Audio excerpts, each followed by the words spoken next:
श्री गणेशाय नमः. श्री स्वामी समर्थ. सुप्रभातम. नमस्कार. सिया ऑफिशियलवर आपले सुस्वागतम. योगेशं सच्चिदानंदं वासुदेवं रजप्रियं धर्मसंस्थापकं वीरं कृष्णं वंदे जगद्गुरुं.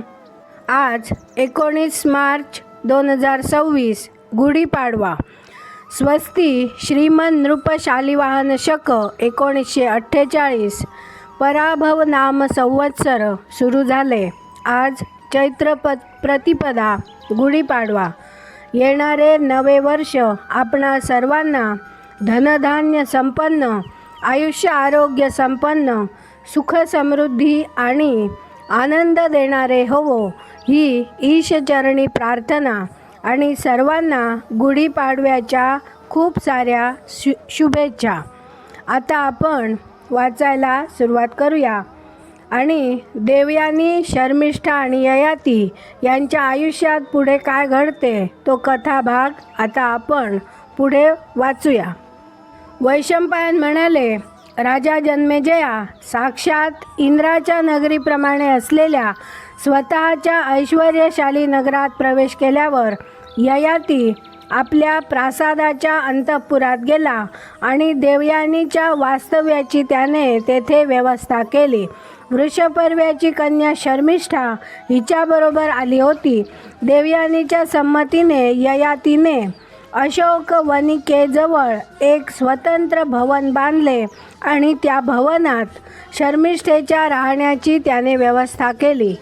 वृषपर्व्याची कन्या शर्मिष्ठा हिच्याबरोबर एक सहस्त्र दासी आल्या होत्या. या सर्व दासींच्या भोजनाची ययातीने उत्कृष्ट व्यवस्था ठेवली. तसेच अनेक बहुमोल वस्त्रेही त्याने त्यांना बहाल केली. आनंदाच्या राशीवर बसलेल्या आणि सर्व सुखाचा स्वामी असलेल्या नहुषपुत्र ययातीने देवयानीच्या सहवासात अनेक वर्षे मोठ्या सुखात घालविली आणि त्याने प्रत्यक्ष देवांनाच शोभेल असा तिच्या सहवासात विहार केला. थोड्या दिवसांनी लावण्यवती देवयानीचा ऋतुकाल प्राप्त झाला आणि तिला गर्भ राहिला आणि योग्य काळानंतर तिला पुत्र झाला. 1,000 वर्षे लोटल्यानंतर वृषपर्व्याची कन्या शर्मिष्ठा हिला यौवनावस्था प्राप्त झाली आणि तिलाही ऋतू प्राप्त झाला आणि ती मनात विचार करू लागली, मी तर आता ऋतुमती झाले, पण अजूनही माझा विवाह झालेला नाही आणि हे झाले काय? आता करू तरी काय? काय केले असता माझा मनोरथ सफल होईल?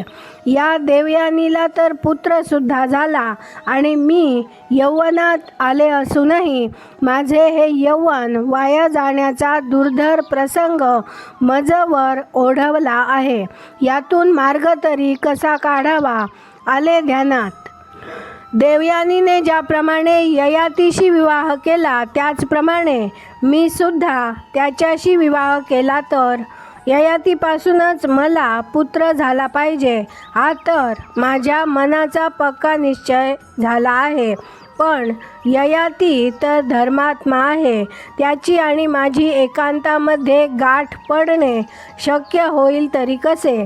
शर्मिष्ठेच्या मनात विचारांचे असे काहूर माजले असता इकडे असे झाले की राजा ययाती आपल्या वाड्यातून बाहेर पडला आणि योगायोगाने नगराच्या बाहेर असलेल्या अशोक वनिकेजवळ गेला. तेथे त्याला शर्मिष्ठा उभी असलेली दिसली. तिला पाहताच तो थांबला. आजूबाजूला दुसरे कोणीही नाही आणि एकटा ययातीच तेथे आहे असा योग जुळून आल्याने चारुहासिनी शर्मिष्ठा त्याचे स्वागत करण्याच्या इराद्याने त्याच्यासमोर गेली आणि त्याला हात जोडून त्याच्याशी धीर करून बोलू लागली. शर्मिष्ठा म्हणाली, चंद्र, इंद्र, विष्णू, यम, वरुण यांच्या भवनामध्ये किंवा नहुषपुत्र ययाती राजाच्या भवनामध्ये असलेल्या स्त्रीकडे वाकड्या नजरेने पाहण्याची कोणाची बरे ताकद आहे? महाराज, माझे रूप मोहक आहे, माझे घराणे प्रतिष्ठित आहे, माझे शीलही अतिशय स्पृहणीय आहे हे आपणास पहिल्यापासूनच चांगले माहीत आहे. महाराज, माझी आपणास एक प्रार्थना आहे. आपण कृपावंत व्हा आणि माझा ऋतुकाल वाया जाऊ देऊ नका. ययाती म्हणाला, शर्मिष्ठे, तू वृषपर्व्याची कन्या आहेस. मग तुझ्यामध्ये नाव ठेवण्यासारखे काहीही वैगुण्य नाही आणि तुझ्या मोहक रूपात मला तीळमात्रही उणीव दिसत नाही.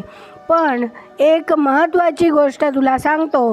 मी जेव्हा देवयानीबरोबर विवाह केला तेव्हा वृषपर्व्याची कन्या जी शर्मिष्ठा, तिला आपल्या शय्येवर कधीही येऊ देऊ नकोस असे कविपुत्र शुक्राचार्यांनी मला बजावले आहे. यावर शर्मिष्ठा म्हणाली, महाराज, स्त्रियांसमोर विवाहाच्या समयी प्राणसंकट उपस्थित झाले असता सर्वस्वाचे अपहरण होण्याचा घोर प्रसंग गुदरला असता आणि केवळ थट्टा म्हणून केलेले असत्य भाषण पापात जमा होत नसते. या 5 अनृतांची पापात गणना होत नसते. सदस्यांनी म्हणजे पंचांनी एखाद्याला साक्ष देण्यास सांगितले असता त्याने विशिष्ट चांगल्या कारणामुळे जर खोटी साक्ष दिली तर ती पातकात जमा होत नाही. एखाद्या गायीचा प्राण वाचविण्यासाठी, ब्राह्मणाचे कल्याण करण्यासाठी, संकटात सापडलेल्या स्त्रीला वाचविण्यासाठी, दीनदुबळ्या माणसाला मदत करण्यासाठी, अनाथाच्या भल्यासाठी दिलेली खोटी साक्षसुद्धा पुण्यातच जमा होते. हिंसेच्या हेतूने उच्चारलेले सत्यही असत्य ठरते. याच्या उलट एखाद्या सज्जनाचा प्राण वाचविण्यासाठी उच्चारलेल्या असत्य वचनाची सुद्धा सत्यातच गणना होते. देवयानी काय किंवा मी काय, आपली सेवा करणे हाच आमचा दोघींचाही एकच उद्देश आहे. असे असता देवयानी हीच माझी पत्नी आहे, शर्मिष्ठा नाही, असे जेव्हा आपण म्हणाला तेव्हा आपणच असत्य बोललात असाच याचा अर्थ आहे. ययाती म्हणाला, आपला आचार कोणत्या प्रकारचा असावा हे ठरविण्यासाठी सर्व लोकांना राजा हेच प्रमाण असते. त्या राजानेच जर असत्य भाषण केले तर त्याचा विनाश अटळ आहे. म्हणून घोर संकट प्राप्त झाले असले तरी असत्याचा अवलंब करण्याचा धीर मला होत नाही. शर्मिष्ठा म्हणाली, महाराज, देवयानीने जेव्हा आपल्याला मनाने वरले होते तेव्हाच मीही तसेच आपल्याला मनाने वरले होते. म्हणून तिला आपल्याशी विवाह करण्याचा जितका अधिकार आहे तितकाच अधिकार मलाही आहे. जो माझ्या मैत्रिणीचा पती तोच माझाही पती. जिचा विवाह व्हावयाचा तिच्याबरोबर तिच्या मैत्रिणीचाही विवाह होणे म्हणजे विवाह योग्यतेमुळे आणि त्यांच्या विवाहात कन्यादानाच्या प्रसंगी द्यावयाच्या द्रव्यामुळे ही व्यवहारातील नित्याची रूढी देखील आहे. माझा ऋतुकाल कृतार्थ व्हावा म्हणून आणि माझा पत्नी म्हणून स्वीकार करावा अशी मी आपणास प्रार्थना करीत आहे.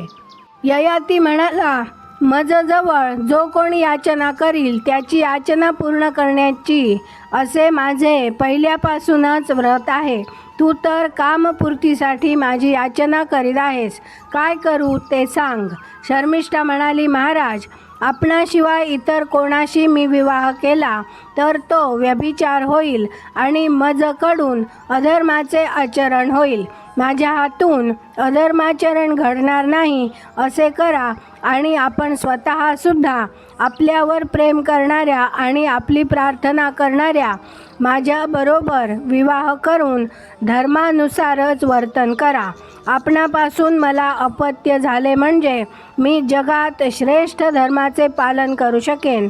महाराज, पत्नी, दास आणि पुत्र या तिघांचेच या राज्यात खास असे स्वतःचे असे धन असते. या तिघांनी जे धन मिळविले असेल ते धन त्यांची मालकी ज्याच्याकडे असते त्याचेच होत असते असा स्मृतीचाही निर्णय आहे.